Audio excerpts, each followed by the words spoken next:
तो मुझे ये पूछना था कि अगर कोई भी स्टूडेंट हो या कोई भी इंसान हो, उसे जॉब के लिए सबसे ज़्यादा क्या मांगते हैं? अगर आप कहीं जॉब पे जाओगे तो वहाँ सबसे ज़्यादा क्या मांगेंगे, आपको क्या आना चाहिए? ऐसा है कि अगर आप जॉब के लिए जाते हो तो पहले तो आपको ये क्लियर होना चाहिए भाई आपको जॉब जो मिली है वो किस टॉपिक के ऊपर है। अगर आप टाइपिंग के लिए जा रहे हो तो भाई आपको टाइपिंग ज़रूरी होगी, और अगर आप डेटा एंट्री के लिए जा रहे हो तो भाई फिर आपको एक्सेल बहुत ज़रूरी टॉपिक होता है।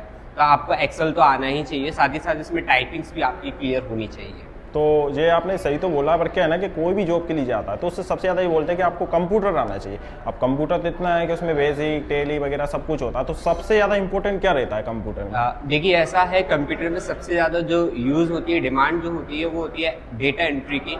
और डेटा एंट्री जो होती है अधिकतर वो होती है माइक्रोसॉफ्ट एक्सेल पे। अगर आप एक्सेल्स को प्रॉपर तरीके से एक्सेल में प्रो हो जाते हो तो आप एक्सेल में काफ़ी ज़्यादा अच्छा कर सकते हो, इसकी काफ़ी डिमांड होती है एक्सेल की। तो आपका कहने मतलब जो है, जो एक्सेल है इसमें डाटा एंट्री का काम होता है, तो इसमें किस तरीके की एंट्री हो सकती है? जी, जैसे कि अब मैं आपको क्लियर कर दूँ, एंट्री जो होती है वो अलग अलग कैटेगरीज में होती है, अलग अलग टाइप से होती है। अच्छा, आप स्कूल में कोई वर्क कर रहे हैं तो हो सकता है स्कूल में आपको डेटा एंट्री का वर्क दिया जाए, स्टूडेंट की लिस्ट बनाना, रिपोर्ट जनरेट करना, स्टूडेंट की रिपोर्ट कार्ड क्रिएट करना, या फिर स्टूडेंट्स का रिकॉर्ड बनाना। किस टाइप से, जैसे कि आप अटेंडेंस शीट बनाना है, आपको स्टूडेंट की अटेंडेंस लगाना है, या फिर आपको रिकॉर्ड चढ़ाना है कि भाई पिछले सीजन में स्टूडेंट ने कितनी फीस दी थी, कितनी फीस बाकी है। ये सारा का सारा आप सीट बना सकते हो। साथ ही साथ इसमें एम्प्लॉय सीट भी आप क्रिएट कर सकते हो अगर स्कूल में आप वर्क करते हो। अगर डिपेंड करता है अगर आपको जो जॉब मिल रही है वो किस तरह की जॉब है। अच्छा, स्कूल की है या फिर बैंकिंग सेक्टर की है या फिर नगर पालिका या तहसील में है, तो वहाँ पे जैसा वर्क होता है वैसा आपको एक्सेल में करना होता है। ठीक है। और जैसे कि एंट्री कर रहे हैं तो उसमें जैसे कि एंट्री हुई और मान लो अपने कंप्यूटर में एंट्री हो चुकी है और किसी ने गलती से उसे डिलीट कर दी, तो उसे बचाने के लिए वो फाइल का क्या करना पड़ेगा? देखिए, अगर आपने सॉफ्टवेयर परचेज किए हुए है तो उसमें बैकअप का प्लान होता है, यानी कि बैकअप जनरेट कर लेता है हर 10 सेकेंड्स का। फिर भी अगर मैं आपको कहूँ तो अगर आपको ऐसा डर है कि आपका डेटा रिमूव हो जाएगा या कोई डिलीट कर जाएगा, तो आप उसमें बाकायदा अपनी पेन ड्राइव में बैकअप लेके रखें। यानी आप जो भी वर्क कर रहे हो हर महीने अपना बैकअप पेन ड्राइव में रखें, या इससे अच्छा ऑप्शन है कि आप गूगल शीट पे वर्क करें, वहाँ से डिलीट नहीं होगा, ऑटो सेव हो जाएगा। ये तो अच्छा है। और दूसरा सुना है कि एक्सेल जो होता है उसमें आप पिन भी डाल सकते हो, यानी उसे लॉक कर सकते हो, जिससे आपके अलावा जिसको पैटर्न नहीं पता वो खोल ही नहीं सकता। तो क्या ये सही है? हाँ, ये सही है। हम एक्सेल में लॉक भी ऐड कर सकते हैं, साथ ही साथ हम उसमें ट्रैक चेंज ऑप्शन का यूज़ भी कर सकते हैं, जिससे कि कल को हमारे डेटा को कोई चेंजेस करता है, करेक्शन करता है, तो वहाँ पे हम उससे बच सकते हैं और हमारे डेटा को सिक्योर रख सकते हैं। ठीक है। और एक्सेल में और क्या नई चीज़ें जो जान सकते हैं, मतलब समय के हिसाब से क्या एक्सेल भी अपने आप को अपडेट कर रहा है? यस, एक्सेल समय के हिसाब से अपने आप को अपडेट करा है। जैसे कि अभी आपने देखा एआई चल रहा है, आर्टिफिशियल इंटेलिजेंस का काफ़ी यूज़ हो रहा है, तो एक्सेल में एआई का काफ़ी यूज़ हो रहा है। एआई की मदद से एक्सेल में किस तरह से हम यूज़ करेंगे फॉर्मूले, और एआई से ही हम किस तरीके से डेटा को मैनेज करेंगे, डेटा क्लीनिंग करेंगे, किस तरह से हम वर्क करेंगे, ये सब कुछ आपको इसमें हम कवर करा दें। सही है। अब जैसे मेरे पास ये बुक है, ये मास्टरिंग एडवांस एक्सेल है, तो ये मैंने कंप्यूटर सेंटर से ली थी, साइन कंप्यूटर, जिसमें उनके जो सर हैं विवेक सर करके, उनने ये राइट की मतलब लिखी हुई है। तो इसमें उनने बताया था कि ये एक्सेल बुक है, मैं आपको थोड़ा बता देता हूँ। तो ये सेंटर शायद 2001 से चल रहा है और नाम भी सुना है कि काफ़ी अच्छा है। तो इसमें एक्सेल के हर एक चीज़ के बारे में जानकारी दी गई है और उनने बताया कि अगर आप एक्सेल को पढ़ के भी कर सकते हो, दूसरा इमेज है तो उसके द्वारा भी आप इसे कर सकते हो।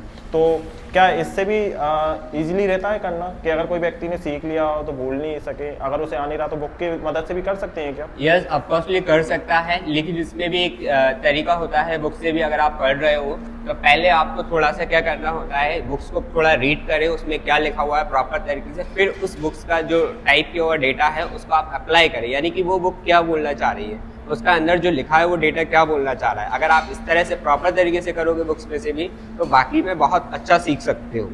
और ये बताते हैं कि स्कूलों में जो मार्कशीटें बनाई जाती हैं, कॉलेज जो मार्कशीट बनाई जाती हैं, तो क्या वो एक्सेल से ही बनती हैं? देखिए, मार्कशीट वगैरह जो होती हैं वो एक्सेल में नहीं बनती, लेकिन एंट्री जो होती हैं, जैसे कि मान लो एज ए स्टूडेंट्स का बहुत सारे स्टूडेंट्स हैं, आपको ये बोल दिया जाता है कि ऐसा करो, स्टूडेंट्स का रिकॉर्ड हमें दो, किस किस स्टूडेंट के किस किस उसमें सब्जेक्ट में कितने कितने मार्क्स आए हैं, उसके आधार पे जो मार्कशीट बनती हैं वो सॉफ्टवेयर से बनती हैं, या तो कोई मार्कशीट मेकर सॉफ्टवेयर होते हैं, या फिर मार्कशीट जो होती हैं वो ऑनलाइन अभी वेबसाइट्स पे भी अपलोड की जाती है, यानी उसका सैंपल बना के वहाँ पे नंबर चढ़ा के वहाँ से आप प्रिंट आउट कर सकते हो। ये तो बहुत बढ़िया है। तो अगर किसी व्यक्ति को एक्सेल की जो फाइल बनाई है तो किसी को मेल करना हो तो वो इजीली हो जाता है क्या? यस, इजी होता है। इसमें क्या होता है कि आपको सबसे पहले तो इसमें मेल आना चाहिए। मेल में भी आपको ये क्लियर होना चाहिए कि भाई सब्जेक्ट क्या है, यानी कि सामने वाले की जीमेल आईडी आपको क्लियर होनी चाहिए, यानी कि आपको किसको मेल करना है डॉक्यूमेंट को, ये आपको क्लियर होना चाहिए। और इसके साथ ही आपको जो एक्सेल की सीट है वो आप किसी भी फॉर्मेट में सेव कर दें और सामने वाले को सब्जेक्ट देकर अटैच कर फाइल को मेल कर सकते हो।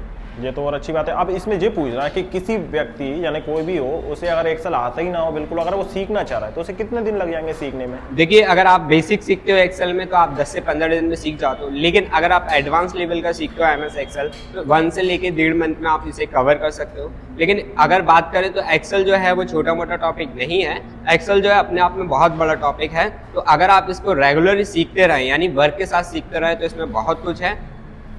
तो फिर भी मिनिमम जैसे अब इसमें लिखा हुआ है एडवांस एक्सेल, तो ये पूरा सीखने में यानी अब पुराने वर्जन से लेके अभी तक नया जो चल रहा है समय के हिसाब से बदल रहा है, तो इसे अगर कोई व्यक्ति सीखना चाहे कोई भी तो पूरा कब तक सीख सकता है? देखिए, मैंने जैसे कि आपको बोला कि पूरा एक्सेल जो है वो आप कभी नहीं सीख सकते, क्योंकि क्या रहता है ना कि इसमें समय के साथ साथ फीचर्स एडिट होते रहते हैं। हाँ, हालांकि ये बोल सकते हैं आप कि जॉब के लाइक या जॉब वर्क के हिसाब से आप इतना एडवांस लेवल का सीख सकते हो इस बुक से भी, या फिर आप जैसे भी सीखते हो कि आपको जॉब में कहीं से कहीं तक कोई प्रॉब्लम नहीं आने वाली।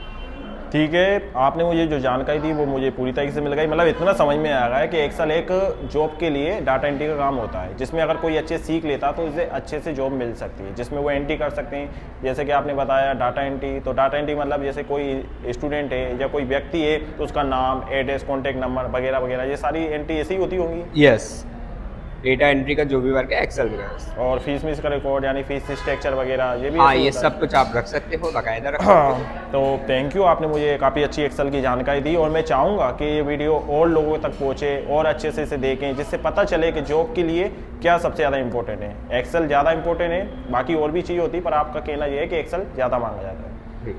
Thank Yes. यू। आपसे मिलकर अच्छा लगा, धन्यवाद। अगर ये वीडियो अच्छी लगे तो लाइक कर देना, कमेंट्स कर